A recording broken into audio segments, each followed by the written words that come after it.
Bhagavate Vasudevaya. Om Namo Bhagavate Vasudevaya. Om Namo Bhagavate Vasudevaya. Narayanam Namaskritya Naram Chaiva Narottamam Devim Saraswatim Vyasam Tato Jayam Mudiraye. Nashtaprayeshu Abhadreshu Nityam Bhagavata Sevaya Bhagavati Uttama Shloke Bhaktir Bhavati Naishtaki. So we are reading from Canto 2, chapter 6, and verse number 37. Naham na yuyam yadritam gatim vidur na vamadevaha kim uta pare suraha dharmaya ya mohita buddhayastva idam vinirmitam chatma samam vichakshmahe. Na, neither. Aham, I. Na, nor. Yuyam, all you sons. Yat, whose. Ritam, factual. Gatim, movements. Viduhu, do know. Na, nor. Vamadevaha, Lord Shiva. Kim, what. Uta, else. Apare, others. Suraha, demigods. Tat, by his. Mayaya, by the illusory energy. Mohita, bewildered. Buddhayaha, with such intelligence. Tu, but. Idam, this. Vinirmitam, what is created. Cha, also. Atmasamam, by dint of one's personal ability. Vichakshmahe, observe. Translation and purport by Srila Prabhupada. Srila Prabhupada ki jai. Yay. Since neither Lord Shiva nor you nor I could ascertain the limits of spiritual happiness, how can other demigods know it? And because all of us are bewildered by the illusory external energy of the Supreme Lord, we can see only this manifested cosmos according to our individual ability. Purport. We have many times mentioned the names of 12 selected authorities, Dwadasha Mahajana, of which Brahma, Narada, and Lord Shiva head the list as the first, second, and third in order of merit of those who know something of the Supreme Lord. Other demigods, semi-demigods, Gandharvas, Charanas, Vidyadharas, human beings, or Asuras cannot possibly know fully about the potencies of the absolute Lord Sri Krishna. The demigods, semi-demigods, Gandharvas, etc. are all highly intelligent persons in the upper planets. The human beings are inhabitants of the intermediate planets, and the asuras are inhabitants of the lower planets. All of them have their respective conceptions and estimations of the absolute truth, as does the scientist or the empiric philosopher in human society. All such living entities are creatures of the material nature, and consequently, they are bewildered by the wonderful display of the three modes of material nature. Such bewilderment is mentioned in the Bhagavad Gita, chapter 7, text 13. Tribhir gunamayer bhaver ebihi sarvam idam jagat. Every entity, beginning from Brahma down to the ant, is individually bewildered by the three modes of material nature, namely goodness, passion, and ignorance. Everyone thinks in terms of individual capacity that this universe, which is manifested before us, is all in all. And so the scientist in the human society of the 20th century calculates the beginning and end of the universe in his own way. But what can the scientist know? Even Brahma himself was once bewildered, thinking himself the only one Brahma favored by the Lord. But later on, by the grace of the Lord, he came to know that there are innumerable more powerful Brahmas as well in far bigger universes beyond this universe. And all of these universes combined together form Ekapadibhuti, or 1/4 of the manifestation of the Lord's creative energy. The other 3/4 of his energy are displayed in the spiritual world. And so, what can the tiny scientist with a tiny brain know of the absolute personality of Godhead, Lord Krishna? The Lord says, therefore, mohitam nabhijanati mam ebhayah param avyayam. Bewildered by such modes of material nature, they cannot understand that beyond these manifestations is a supreme person who is the absolute controller of everything. Brahma, Narada, and Lord Shiva know about the Lord to a considerable extent, and therefore one should follow the instructions of these great personalities instead of being satisfied with a tiny brain and its playful discoveries, such as spacecraft and similar products of science. As the mother is the only authority to identify the father of a child, so the mother, Vedas, presented by the recognized authorities such as Brahma, Narada, or Shiva, is the only authority to inform us about the absolute truth. Om Agyanatimirandasya Gyananjana Shalakaya Chakshurunmilitam Yena Tasmai Shri Gurave Namaha. The translation once again. Excuse me. Since neither Lord Shiva nor you nor I could ascertain the limits of spiritual happiness, how can other demigods know it? And because all of us are bewildered by the illusory external energy of the Supreme Lord, we can see only this manifested cosmos according to our individual ability. What a powerful verse. All verses of Bhagavatam are very, very powerful. So here we can see Lord Brahma is talking to Narad Muni, his son Narad Muni, about the Supreme Lord. And he's confirming that he himself, Lord Shiva, and Narad Muni, and others, we are all demigods. We are not God. So we have another reference from the Vedas, from the scriptures, that give us the knowledge who is the Supreme Personality of Godhead, and that is Krishna. So Brahma is telling Narada that demigods are not sure of the limit of spiritual happiness. So there's a difference between material happiness and spiritual happiness. Material happiness has a beginning and an end, as we learned in Bhagavad Gita. But spiritual happiness is ever increasing. So here, Brahmaji is saying that demigods are not sure of the limits of spiritual happiness. Why? Because they are bewildered by the illusory energy of Krishna, and that is called Maya. Srila Prabhupada gives such a very powerful purport to this verse, and he talks about the 12 Mahajanas. Mahajanas means great personalities. And who are those 12 great personalities? Swayambhu Narada Shambhu Kumara Kapilo Manu Prahlada Janaka Bhishma Bali Vayasaki Vayam. These are the 12 Mahajanas mentioned in Srimad Bhagavatam. So these great personalities, even though they are great Mahajanas, still they are not able to know Krishna fully. And Srila Prabhupada says this is the order of their greatness. So first is Lord Brahma, then Narad Muni, then Lord Shiva. And they know something about the Supreme Lord. So if such great personalities know something about the Supreme Lord, how can we human beings know Krishna completely, like fully? Unfortunately, most people in this material world, they have their own conceptions and their own estimations about who is God. That's what Prabhupada says in the purport.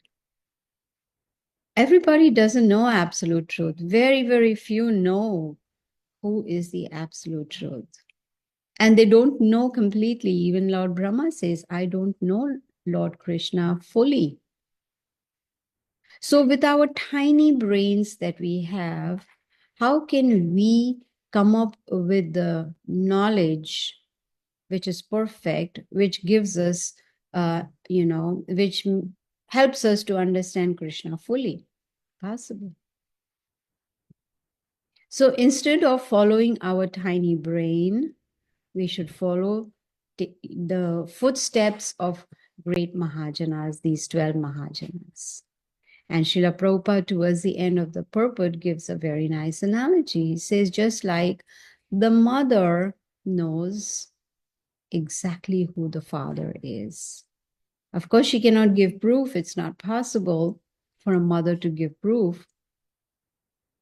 So similarly, Prabhupada says the Vedas, these scriptures, Bhagavad Gita, Bhagavatam, they are like the mother who's giving us information about the absolute truth, about who the Supreme Personality of Godhead is.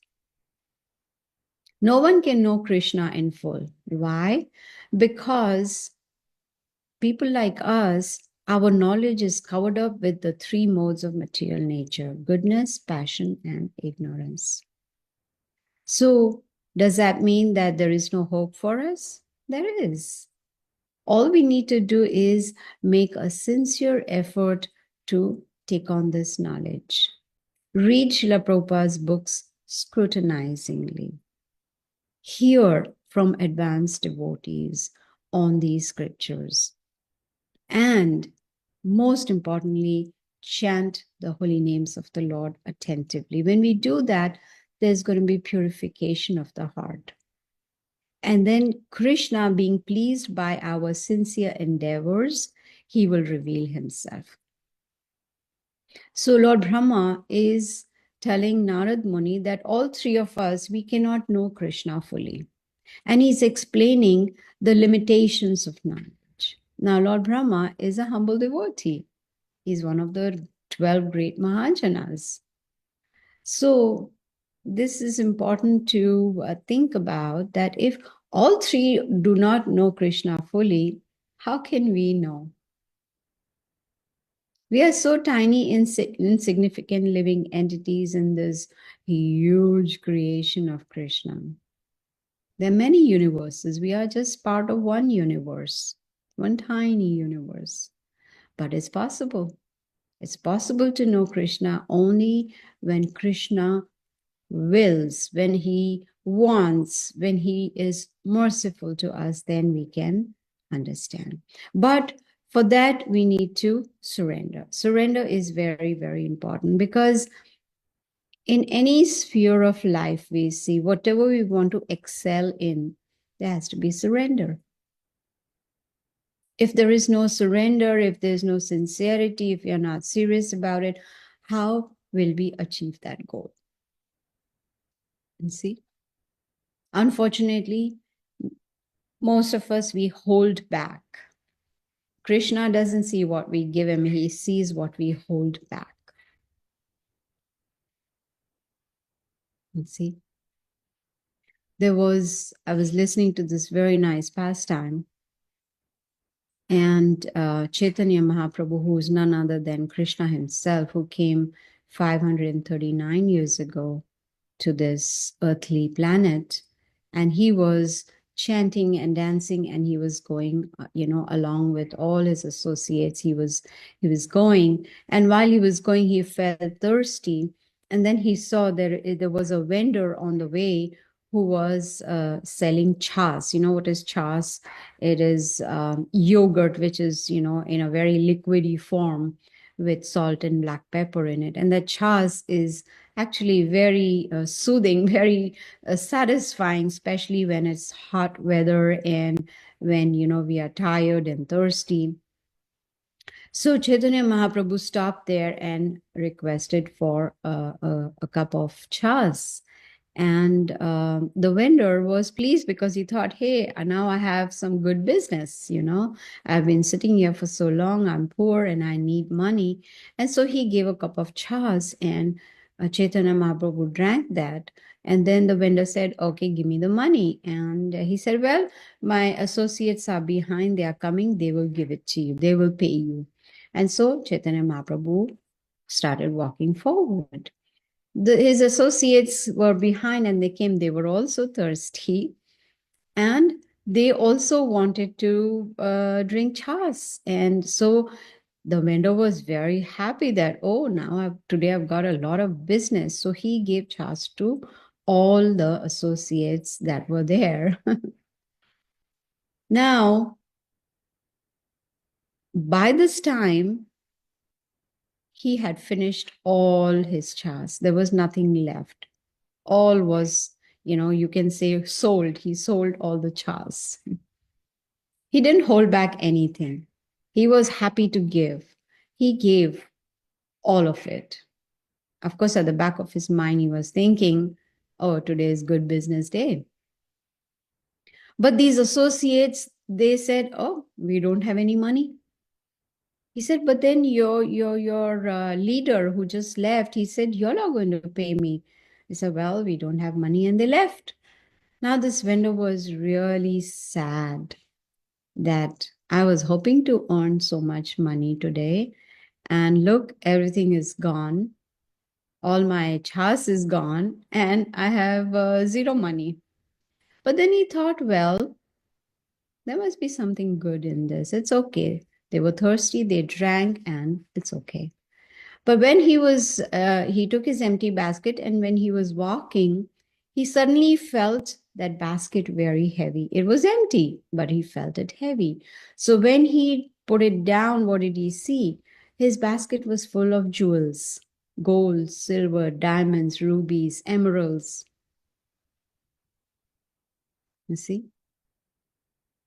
When we perform bhakti yoga, when we are wanting to do devotional service for the Lord, it has to be with full heart and soul, not hold back. And holding back means we are not being sincere in our endeavors. Now, we've learned from Bhagavad Gita and we are learning from Srimad Bhagavatam also that the only way to attain permanent happiness, the only way to remove our bewilderment, most of us are bewildered in this life, confused, perplexed, don't know what is right, what is wrong. So to remove this bewilderment of Maya, to remove this confusion, we need to understand Srimad Bhagavatam. Need to associate with devotees, learn from them, understand. You see, Lord Brahma, he is the first living being. He appeared from the navel of Garbhodakshai Vishnu. And he's a secondary creator also. He's actually the head of our sampradaya also, right? Brahma Gaudiya Vaishnava Sampradaya, the strict disciplic succession. So we belong to that Brahma Sampradaya. And he's the one to whom Krishna revealed himself after Lord Brahma performed a lot of austerities. Austerities actually is a jewel on the head of a devotee. It's like a jewel on the head of a devotee. So we need to perform austerities also, not like Lord Brahma did, which is not possible for us, but at least we can follow the scriptures and perform those austerities like in the Bhagavad Gita. Chapter 17 of Bhagavad Gita clearly tells us what are the different austerities. Austerity of the body is to keep it clean inside out, to worship the deities, to lead a simple life, to be celibate, to be non-violent. Austerity of the mind is to be satisfied, content with what we have. Lead a simple life, gravity, self-control. All these are austerities of the mind. Austerity of the speech is being honest, but at the same time being pleasing, and it should be beneficial and not agitating the others. Another austerity of speech is to recite the Shastras, to chant the holy names. Hare Krishna, Krishna Krishna, Hare Hare, Hare Ram, Ram Ram, Hare Hare. You see, Lord Brahma is a great personality. We should not take Lord Brahma very lightly, and think he's just an ordinary living entity. No. You should not think, oh, I don't know about Lord Brahma. I don't know who he is. No, he's a great personality. Lord Shiva, Param Vaishnava, in charge of mode of ignorance. He helps in the annihilation of the creation. He helps Lord Vishnu. Narad Muni, another great personality. Narad Muni is imbued with power of bhakti. He can impregnate bhakti in us. That is the power of Narad Muni. Actually, associating with pure devotees can deliver living entities. And we've heard from the scriptures how Narad Muni, he was with Lord Vishnu, and they were having a discussion and wanted to know, how powerful is association of a pure devotee. Narad Muni was sent by Lord Vishnu and said, go talk to that worm that is lying there. Narad Muni said, how can I talk to a worm? So he went to the worm and he started talking. And as soon as Narad Muni started talking, the worm died. Narad Muni felt so bad. He said, what did I do? Am I the cause of the death of this worm? He went back to Lord Vishnu. Lord Vishnu said, no, don't worry. You just go. There is a parrot. Talk to that parrot. He did the same thing and the parrot died. And then Lord Vishnu sent him to a calf. The calf died. Now Narad Muni said, no, I cannot take so much sin on my head. I am the cause of the death of so many living entities. Lord Vishnu said, no, don't worry. You go to the prince, the son of a king. Narad Muni said, do you know what will happen if the prince dies? I will be, executed. The king is not going to leave me. He said, no, you go. So when Narad Muni went to talk to the prince said, you don't know me? You should know me. Narad Muni said, I'm meeting you for the first time. I don't know who you are. He said, I'm that same worm. You had come to talk to me. You gave me association. I died and I became a parrot. Then you came to me again. You gave me your association. I died and I became a calf. And because of your association, now I have this human form of body and I'm born as a prince. That's the purity of a pure devotee, the power, the potency of a pure devotee. You see? So Narad Muni, he is empowered to give us bhakti, to spread bhakti, to teach us bhakti. He's made so many devotees, we've heard, right? In Srimad Bhagavatam and so many places we have read how Narad Muni, gave guidance to Dhruva Maharaj, to Mrigarari the hunter, so many great personalities. So Srila Prabhupada in his purport is saying that all these three great personalities, Brahma, Narada, Shiva, they are very great personalities. And still, they do not know Krishna fully. They only know Krishna to a considerable extent. Very specific words. But still, we should follow the footsteps of these great personalities. You see? Follow in the footsteps of Lord Brahma. Srila Prabhupada has given us an easy process for Bhakti Yoga based on these scriptures. So, why not just follow this simple process? A question may arise in our minds that these personalities are so great, why do not they have complete knowledge of Krishna? Very simple. Because Krishna himself doesn't know himself fully. Now, one may say, wait a minute, what do you mean? He is the Supreme Lord and he doesn't know himself?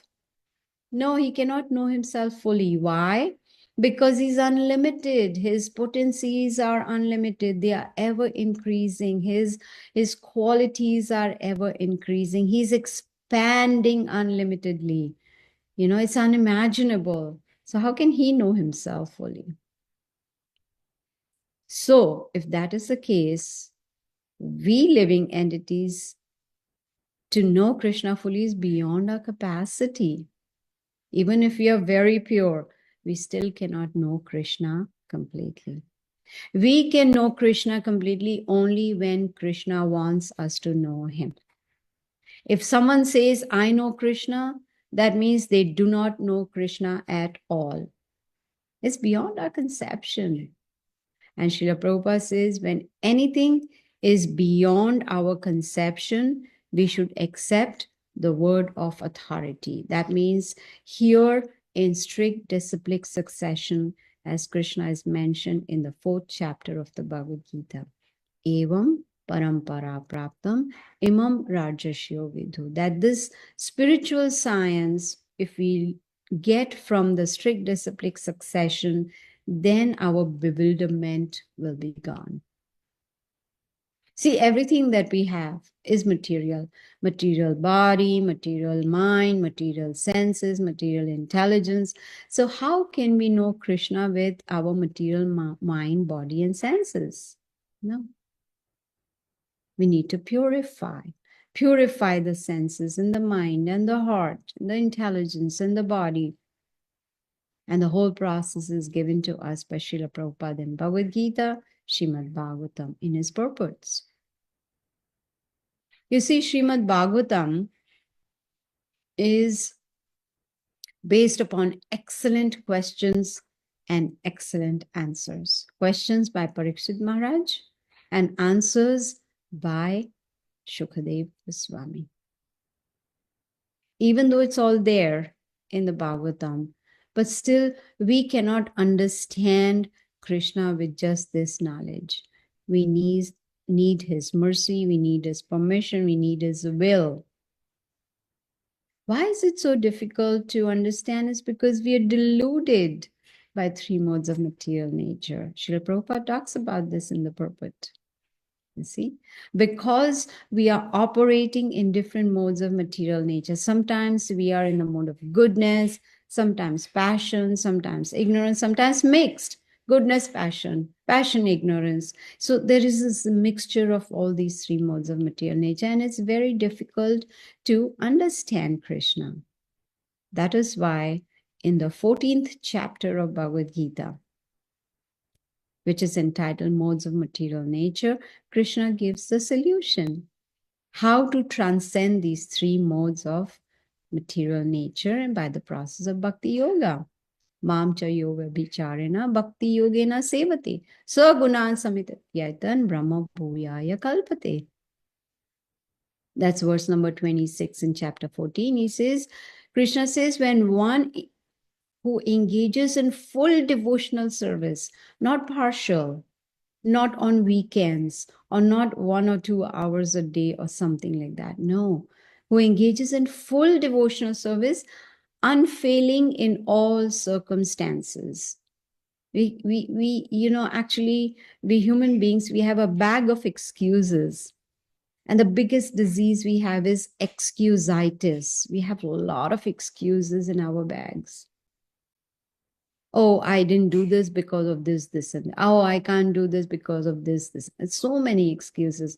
My health is not good. I don't have this. That. These are all excuses.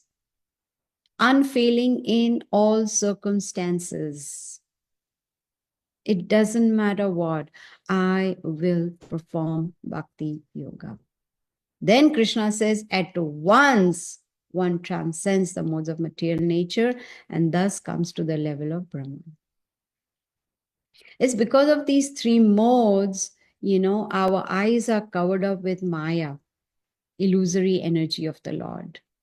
We hear Bhagavad Gita, we hear Srimad Bhagavatam, but we will not accept it. If we do not accept it, how will we follow it? How will we understand it? That is why it is necessary to have a bona fide spiritual master who can guide us, who can train us, you see? Because realizing the self, realizing, this spiritual knowledge, it is possible only by the mercy of Guru and Krishna. And they are pleased when there is full surrender from us, you see? Then one may say, well, I don't really have taste for hearing Bhagavatam.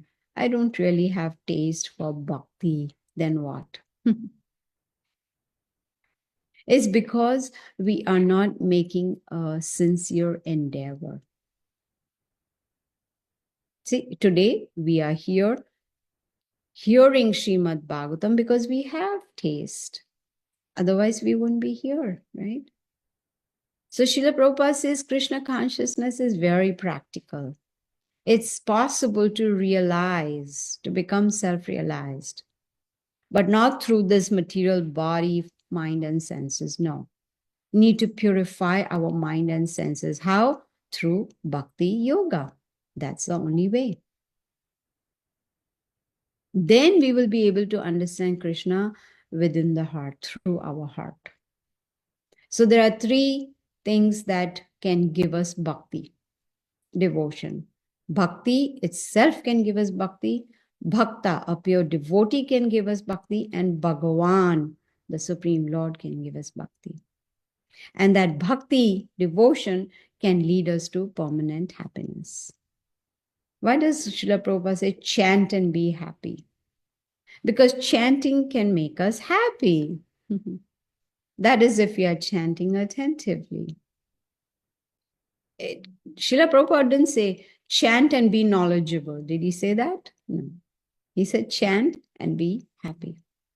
And happiness is experienced through the heart. And that is possible when there is change of heart. There is purification. Then we will get real taste, and then we would want to do more bhakti. See? Srila Prabhupada says it's easy. Bhakti is easy. But it is easy for those who are simple. It's complicated for those who are complicated. That means we are the ones who make it very complicated. And that idea in our mind comes that, oh, bhakti is very complicated, is because of laziness. We are too lazy to perform bhakti. We have so many other material goals in life. We want to do so many things in life. And in the process, we forget the main goal of human life. What is the purpose of human life? To go back to the spiritual world, to purify ourselves and go back to the spiritual world. And there's a qualification required. Excuse me. Just like when we visit a country, we need to qualify to enter that country. We need a visa, and visa means there has to be an application for visa. We need to meet all the requirements of that country. You need to submit all the documents necessary. And then they are scrutinizingly, studied all those documents, and that country will see, okay, you meet all the requirements, you qualify to enter, and then they stamp the visa in our passport. So similarly, we need to get a stamp of Vaikuntha visa to be able to go back to Vaikuntha, the spiritual world. And that is possible when we have a recommendation letter from our spiritual master.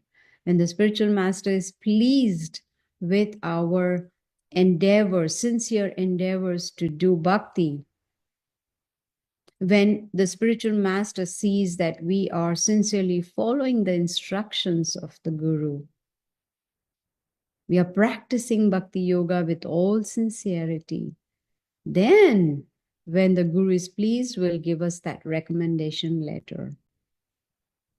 That will give us an entry into the spiritual world. Of course, after we leave this body. This human form of life is not for eat, sleep, and be merry. No, that's what animals do. We have philosophical intelligence to understand what is right, what is wrong, and the scriptures are helping us. They are giving us knowledge how to lead this human form of life. If you remember, in the Bhagavad Gita, Arjuna is inquiring from Krishna, how should one sit, walk, talk, eat? Now one may say, well, Arjuna doesn't know how to do all that. He does, but what is the right way? And that's what Bhagavad Gita gives us that knowledge, how to behave, how to live this human form of life. Even important what we put in our body, eating. I remember one time my husband and I got a phone call